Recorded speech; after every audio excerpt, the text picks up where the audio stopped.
নমস্কাৰ মোৰ অতি মৰমৰ ছাত্ৰ ছাত্ৰীসকল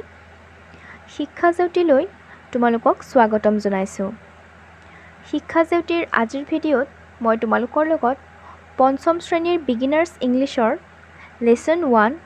all things bright and beautiful কবিতাটিৰ এক্টিভিটিসমূহ আলোচনা কৰিম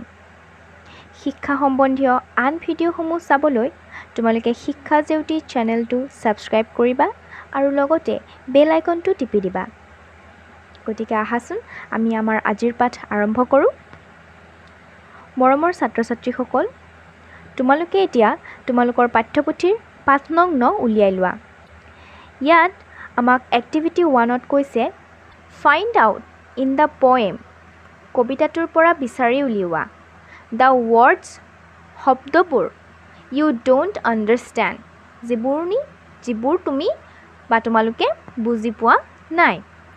look up their meanings in the dictionary শব্দটোৰ অৰ্থ হৈছে শব্দকোষ অভিধান কৈছে যে সেই যিবোৰ শব্দ তোমালোকে বুজি পোৱা নাই সেই শব্দৰ অৰ্থসমূহ তোমালোকে ডিক্সনাৰীত চাই উলিয়াই লোৱা one is done for you কৈছে যে এটা তোমালোকক তেনেকুৱা উদাহৰণ ইয়াত কৰি দিয়া হৈছে ৱৰ্ড মানে শব্দ মিনিং অৰ্থ তেওঁলোকে আমাক ইয়াত দি থৈছে যে গ্ৰেট শব্দটোৰ অৰ্থ হৈছে লাৰ্জ বা বিগ অথবা ভেৰি গুড ইত্যাদি অৰ্থাৎ বৃহৎ ডাঙৰ বা বৰ ভাল এইকেইটা হৈছে গ্ৰেট শব্দটোৰ অৰ্থ এতিয়া ঠিক তেনেদৰে আমি এই কবিতাটিৰ পৰা যিবোৰ টান শব্দ আছে সেই শব্দসমূহ ইয়াত উলিয়াই লৈ তাৰ অৰ্থসমূহ আমি ডিক্সনাৰীৰ পৰা উলিয়াই ল'ব পাৰিম আহাচোন মই তোমালোকৰ কাৰণে কেইটামান শব্দ উলিয়াই থৈছোঁ আৰু ইয়াৰ অৰ্থ তোমালোকৰ কাৰণে মই ইয়াত উলিয়াই ৰাখিছোঁ সেইকেইটা হৈছে ব্ৰাইট শব্দটোৰ অৰ্থ হৈছে ফুল অফ লাইট অৰ্থাৎ উজ্জ্বল tiny very small in size or amount অৰ্থাৎ অতি ক্ষুদ্ৰ টাইনি শব্দটোৰ অৰ্থ কি অতি ক্ষুদ্ৰ বিউটিফুল এট্ৰাক্টিভ সুন্দৰ বা মনোৰম ক্ৰিয়েচাৰ এন এনিমেল অৰ্থাৎ জন্তু wise able to make sensible decisions অৰ্থাৎ জ্ঞানী wonderful very good pleasant অৰ্থাৎ আশ্চৰ্যকৰ glowing a dull steady light ইয়াৰ অৰ্থও আমি ক'ব পাৰোঁ অসমীয়াত উজ্জ্বল wings অৰ্থাৎ পাখি their সিহঁতৰ বা তেওঁলোকৰ ইচ প্ৰতিটো সিং গোৱা গতিকে আমাৰ এক্টিভিটি 1 আমাৰ হৈ গ'ল আমি শব্দবোৰ বাছি উলিয়ালোঁ আৰু ইয়াৰ অৰ্থসমূহো আমি বাছি উলিয়ালোঁ activity number 2 fill in the blanks with the correct word from the poem ইয়াত কৈছে যে fill in the blanks খালী ঠাইসমূহ পূৰ কৰা with the correct word শুদ্ধ শব্দৰ সহায়ত from the poem কবিতাটিৰ পৰা অৰ্থাৎ কবিতাটিৰ পৰা শুদ্ধ শব্দবোৰ বাছি লৈ ইয়াত দিয়া খালী ঠাইসমূহ আমাক পূৰ কৰিবলৈ দিছে A all things আমাক খালী ঠাই দিছে and beautiful ইয়াত আমাক অপশ্যন দিছে লাইট ব্ৰাইট আৰু গ্ৰেট গতিকে ইয়াত আমি শুদ্ধ উত্তৰটো পাম bright all things bright and beautiful be each little flower that খালী ঠাই আৰু আমাক অপশ্যন দিছে ৰানছ ছিংছ অপেনছ আমি কবিতাটোত পাই আহিছোঁ অপেনছ শব্দটো গতিকে আমি ইয়াত খালী ঠাইত কি বহুৱাম অপেনছ বহুৱাম is little flower that opens C. God made their tiny খালী ঠাই আৰু আমাক অপশ্যন দিছে ৰিংছ ষ্টিংছ উইংছ আমি কবিতাটোত ইয়াত উইংছ শব্দটো পাইছোঁ গতিকে আমি খালী ঠাইত লিখিম উইংছ অৰ্থাৎ God made their tiny wings activity number 3 let's see how much you have understood the poem আমাক কৈছে যে তোমালোকেনো কবিতাটো কিমান বুজি পাইছা সেইটো এতিয়া চাম কেনেকৈ চাম ইয়াত আমাক ABCDE 5টা প্ৰশ্ন দিয়া হৈছে এই প্ৰশ্নকেইটাৰ যদি তোমালোকে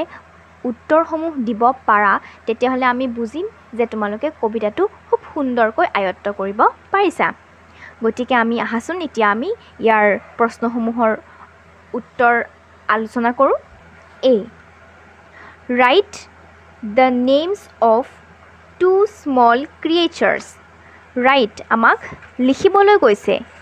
কি লিখিবলৈ কৈছে Names of two small creatures আমি small মানে জানো সৰু আৰু creatures হৈছে প্ৰাণী আমাক এই প্ৰশ্নটোত কৈছে যে দুটা সৰু প্ৰাণীৰ নাম লিখা এই প্ৰশ্নটোৰ উত্তৰ হ'ব The name of two small creatures are ant and butterfly ant অৰ্থাৎ পৰুৱা আৰু butterfly অৰ্থাৎ পখিলা B He made their glowing colors তেওঁ সিহঁতৰ উজ্জ্বল ৰংসমূহৰ সৃষ্টি কৰিছে Who is he in this line ইয়াত he শব্দটোৱে কাৰ কথা কৈছে উত্তৰ হ'ব In this line he is referred to the Lord God এই বাক্যশাৰীত আমাক he শব্দটোৱে ভগৱানক বুজাইছে C He made their tiny wings তেওঁ সিহঁতৰ ক্ষুদ্ৰ ক্ষুদ্ৰ পাখিসমূহ সৃষ্টি কৰিছে Who is there in this line ইয়াত there শব্দটোৱে কাক বুজাইছে উত্তৰ হ'ব The word there is referred to the birds ইয়াত there শব্দটোৱে চৰাইসমূহক বুজাইছে D What are the things that God has made ভগৱানে কোনবোৰ বস্তু সৃষ্টি কৰিছে সেই বস্তুসমূহ কি কি উত্তৰ The things are creatures অৰ্থাৎ প্ৰাণীসমূহ birds চৰাইবোৰ flowers ফুলসমূহ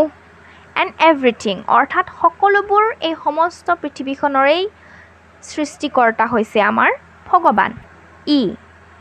Why does the poet praise God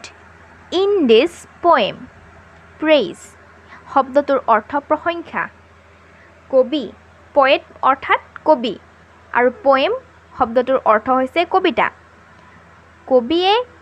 তেখেতৰ এই কবিতাটোত ভগৱানক কিয় প্ৰশংসা কৰিছে উত্তৰ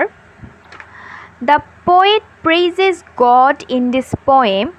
because he has made all things bright and beautiful, all creatures great and small and colorful, flowers and wings of birds. কৈছে যে the poet praises God কবিয়ে ভগৱানক প্ৰশংসা কৰিছে in this poem এই কবিতাটোত because কাৰণ he has made all things bright and beautiful তেওঁ সকলোবোৰ বস্তু উজ্জ্বল আৰু খুব ধুনীয়াকৈ সৃষ্টি কৰিছে all creatures great and small সকলোবোৰ প্ৰাণী কিছুমান ডাঙৰ বৃহৎ আৰু কিছুমান অতি ক্ষুদ্ৰ and colorful flowers আৰু বিভিন্ন ৰঙৰ ফুল and wings of birds আৰু সেই চৰাইসমূহৰ পাখিবোৰ তেওঁ সৃষ্টি কৰিছে গতিকে ইমান সুন্দৰ ইমান সৌন্দৰ্যৰে পৰিপূৰ্ণ এই পৃথিৱীখনৰ সৃষ্টিকৰ্তা যিহেতু আমাৰ একমাত্ৰ ভগৱান সেয়েহে কবিয়ে এই কবিতাটোৰ জৰিয়তে ভগৱানক প্ৰশংসা কৰিছে activity 4 Circle the rhyming words in each group Circle অৰ্থাৎ আমাক গোলাকৃতিৰে চিহ্নিত কৰিবলৈ কৈছে দ্য ৰাইমিং ৱৰ্ডছ যিবোৰ ছন্দৰ মিল থকা শব্দ ইন ইচ গ্ৰুপ আমাক ইয়াত তলত কিছুমান শব্দৰ ABCD 4টা শব্দৰ মানে গ্ৰুপ দিয়া হৈছে আৰু প্ৰতিটো শব্দৰ গ্ৰুপত আমাৰ যিবোৰ ছন্দৰ মিল থকা শব্দ আছে সেই শব্দসমূহক চিহ্নিত কৰিবলৈ দিছে ঘূৰণীয়া আকৃতিৰে চিহ্নিত কৰিবলৈ দিছে A স্মল বিউটিফুল অল ইয়াত স্মল আৰু অল এই শব্দ দুটা ৰাইমিং ৱৰ্ডছ গতিকে আমি স্মল আৰু অল এই শব্দ দুটা চিহ্নিত কৰিম B ৱণ্ডাৰফুল স্মল বিউটিফুল ইয়াত আমি ৱণ্ডাৰফুল আৰু বিউটিফুল এই শব্দ দুটা চিহ্নিত কৰিম C মাইট কালাৰ ব্ৰাইট ইয়াত মাইট আৰু ব্ৰাইট এই শব্দ দুটা আমি চিহ্নিত কৰিম D উইংছ অপেনছ চিংছ ইয়াত উইংছ আৰু চিংছ এই শব্দ দুটা আমি চিহ্নিত কৰিম